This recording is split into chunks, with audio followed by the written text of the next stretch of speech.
Halo teman-teman, Assalamualaikum, kembali lagi di channel Invest Saham. Oke guys, jadi di video kali ini kita akan membahas dan menganalisa saham BEFIN, yaitu BFI Finance Indonesia Tbk. BEFIN ini bergerak di sektor jasa pembiayaan atau finance ya guys ya. Jasa pembiayaannya ini memang meliputi seperti kredit, motor, dan juga mobil. Kita akan langsung melihat untuk profil bisnis dari BEFIN ini ya guys ya. BFI Finance Indonesia adalah perusahaan pembiayaan yang bergerak dalam penyediaan pembiayaan konsumen. Bisnis pembiayaan konsumennya berfokus pada pembiayaan kendaraan roda 2 dan juga 4. Perusahaan juga melakukan pembiayaan sewa guna usaha untuk berbagai barang modal seperti alat berat, lalu mesin industri, dan kendaraan komersial. Dan juga BEFIN ini memiliki kantor cabang yang berlokasi di beberapa kota besar di Indonesia ya, seperti Jakarta, Tangerang, Bekasi, Medan, Pekanbaru, Surabaya, dan Pasar, Balikpapan, dan lain-lainnya guys ya. Kita lihat untuk BEFIN ini ternyata didirikan ya perusahaannya pada tanggal 7 April 1982 dan IPO di Bursa Efek itu di 16 Mei 1990 dengan emiten sejenis seperti Adira ya atau ADMF, lalu ada Cevin, Klipan Finance, dan kita lihat di sini juga ada WOMF ya guys ya, yang mungkin teman-teman juga sudah tidak asing lagi ya dengan saham-saham seperti Adira gitu ya. Nah, ini juga masuk ke dalam sektor finance, yaitu pembiayaan kredit kendaraan ya, biasanya memang kendaraan roda 2 dan juga roda 4. Lalu untuk kapitalisasi sahamnya, ini 17,16 triliun, sedangkan untuk komposisi pemegang sahamnya kita lihat di sini ada Trinugraha Capital memegang 48,15%, lalu di sini total kepemilikan masyarakatnya 45,57%, dan saham treasury 6,28%. Kita lihat juga di sini untuk anak perusahaan dari BFI Finance ini ada satu ya, yaitu PT Finansial Integrasi Teknologi, yaitu layanan pinjam meminjam uang berbasis teknologi. Kita lihat untuk produk dan jasa yang dihasilkan oleh BFI Finance, 41,3%-nya itu pembiayaan konsumen, sedangkan 58,7%-nya yaitu sewa pembiayaan dan syariahnya 0%. Jadi memang BEFIN ini tidak termasuk ke dalam indeks syariah ya guys ya, karena memang di sini usahanya itu adalah untuk perkreditan ya, terutama untuk kendaraan roda 2 dan juga roda 4. Kita lihat dari segi fundamentalnya apakah BEFIN ini cocok untuk kita investasikan, karena kalau misalkan kita berbicara investasi jangka panjang, kita pun harus melihat ya, selain kita melihat dari dividennya, kita juga harus melihat dari pertumbuhan perusahaannya seperti itu. Yang pertama kita akan lihat adalah net income atau laba bersih dari BEFIN. Ternyata di kuartal 2 2023 mengalami penurunan ya. Dari 509 miliar ini turun menjadi 340 miliar di kuartal 2 2023. Jadi di Oktober ini kita akan lihat ya untuk laba bersih BEFIN di kuartal 3 2023 ya, di bulan Oktober biasanya kita akan lihat apakah ada peningkatan dari sisi net income di saham BEFIN. Kalau misalkan masih terus turun, ya otomatis kita pun harus mencari saham lain yang lebih bagus ya. Kalau misalkan memang mau berinvestasi di sektor finance seperti itu, guys ya. Lalu kita akan lihat untuk rasio keuangan yang dimiliki oleh BEFIN. Di sini total cash-nya 2,5 triliun, total asetnya 25 triliun, total liabilitas 16 triliun, dan total ekuitas 9,1 triliun. Nah, untuk saham-saham di sektor keuangan atau finance memang liabilitasnya ini terlihat besar, tapi kemungkinan besar untuk total liabilitasnya ini adalah uang yang dikelola ya dan digunakan untuk pembiayaan kredit gitu guys ya. Jadi memang liabilitasnya tercatat besar karena digunakan juga ya atau uang dananya itu dikelola untuk perkreditan seperti itu.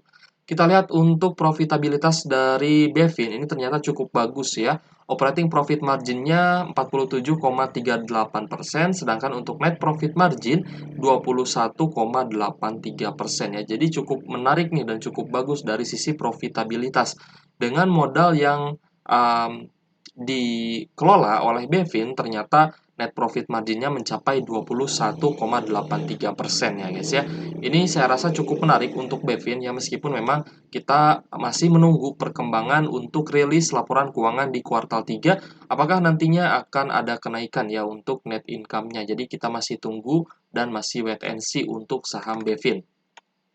Kita lihat untuk dividen, ya dividen terakhir yang dibagikan oleh BEFIN yaitu di tanggal 26 Mei 2023 dengan dividen yield 5,53% dengan payout ratio 56,46%. Ini saya rasa untuk dividen payout ratio-nya sangat bagus ya guys ya.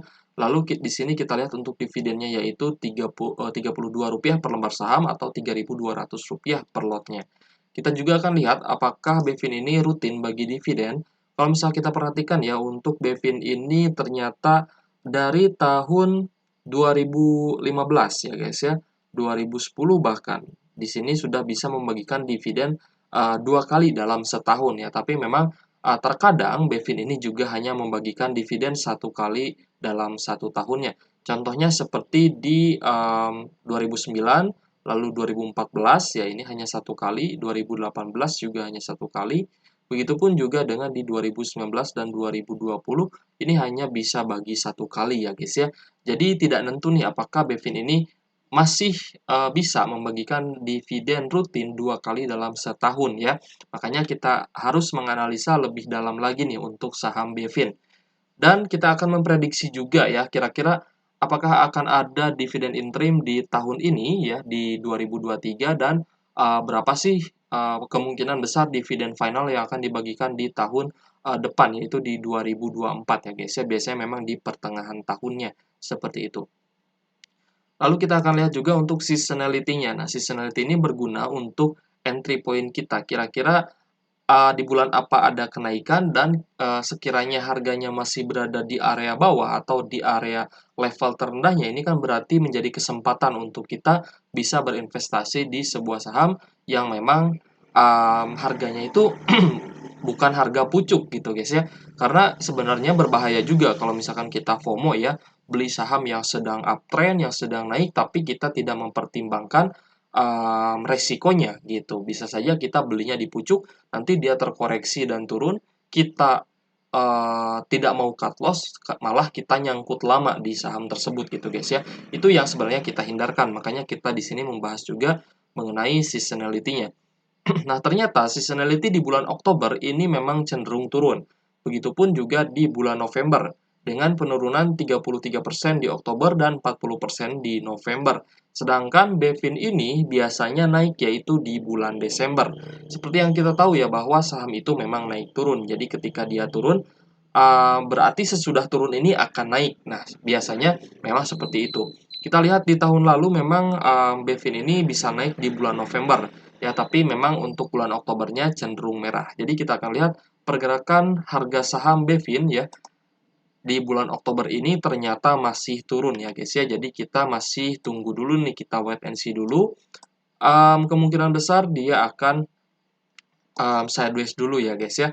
Kita tunggu dia sideways karena kalau misalkan sebuah saham itu turun, ini kita jangan dulu buru-buru beli. Kita tunggu dulu dia sideways. Kenapa kita tunggu dia sideways? Karena ketika sebuah saham itu sideways, area low-nya atau area support-nya itu nantinya akan lebih mudah terlihat untuk kita bisa entry ya, menjadi titik entry. Kalau misalkan dia tertahan di support, misalkan di support 1000 ya, nah, itu dia akan terus tertahan di support 1000. Nah, berarti titik entry point yang bagus itu adalah di level 1000. Dan selama dia tidak turun di bawah 1000 itu berarti sahamnya bisa bergerak naik gitu ke depannya gitu guys ya. Tapi kalau misalkan masih break di area supportnya berarti masih ada kemungkinan saham tersebut untuk turun gitu guys ya. Simpelnya seperti itu. Tapi memang untuk BEFIN sendiri kita masih wait and see ya untuk bulan Oktober ini kemungkinan besar masih akan bisa melanjutkan penurunan karena ini memang lumayan cukup kuat ya untuk fase downtrend dari BEFIN. Kita akan lanjut melihat rekomendasi harga untuk BEFIN ini.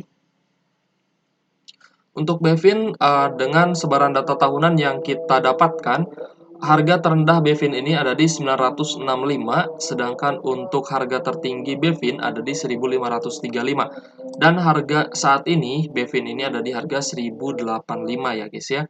Maka posisi dari sebaran data tahunan BEFIN ini sedang ada di posisi 21 persentil ya, dengan resiko di harga saat ini sebenarnya cukup low risk, tapi seperti yang tadi saya jelaskan ya, bahwa ketika Bevin ini masih downtrend, kita harus menunggu dia berada di fase konsolidasi dan di titik jenuh jualnya gitu, agar nantinya ketika kita beli, kita usahakan dia untuk langsung naik gitu guys ya. Jadi jangan tangkap pisau jatuh juga seperti itu. Maka target price dari Bevin ini ada di angka di bawah 1000 gitu. Tapi memang tadi kita lihat ya untuk area supportnya ada di level psikologis di level 1000 gitu. Jadi kalau misalkan dia mantul dari level 1000 beberapa kali mantul ya, berarti dia sedang konsolidasi atau sideways dan support kuatnya di 1000 seperti itu. Lalu kita lihat untuk PBV-nya ini ternyata lumayan cukup murah ya, 1,90 kali dari nilai bukunya dengan pair juga yang tidak terlalu mahal ya, pairnya cukup oke, 10,21 kali. Lalu kita lihat untuk EPS full year dari Bevin ini ya, kita ambil datanya dari RTI Business. Kalau misal teman-teman perhatikan memang di RTI Business itu dia bisa memprediksi EPS untuk full year-nya meskipun memang untuk kuartal 3 dan kuartal 4-nya belum keluar ya, tapi sudah ada prediksinya. Nah, kita ambil dari RTI Business itu Rp106 per lembar saham ya, dari net income yang tadi sudah kita jelaskan juga. Nah, dengan EPS full year 106, ya kita bisa lihat juga untuk dividennya. Nah, untuk dividen di tahun 2023 ini yaitu sebesar Rp32 per lembar saham ya di pertengahan tahun ini. Dengan dividen interim di akhir tahun lalu itu sebesar Rp28 per lembar saham. Nah, kita akan lihat untuk dividen selanjutnya ya, perkiraan dividen selanjutnya ada di angka berapa? Ternyata ada di angka Rp56,18 per lembar saham. Ini baru prediksi ya guys ya, prediksi kita ini bisa berubah ya dengan dua syarat.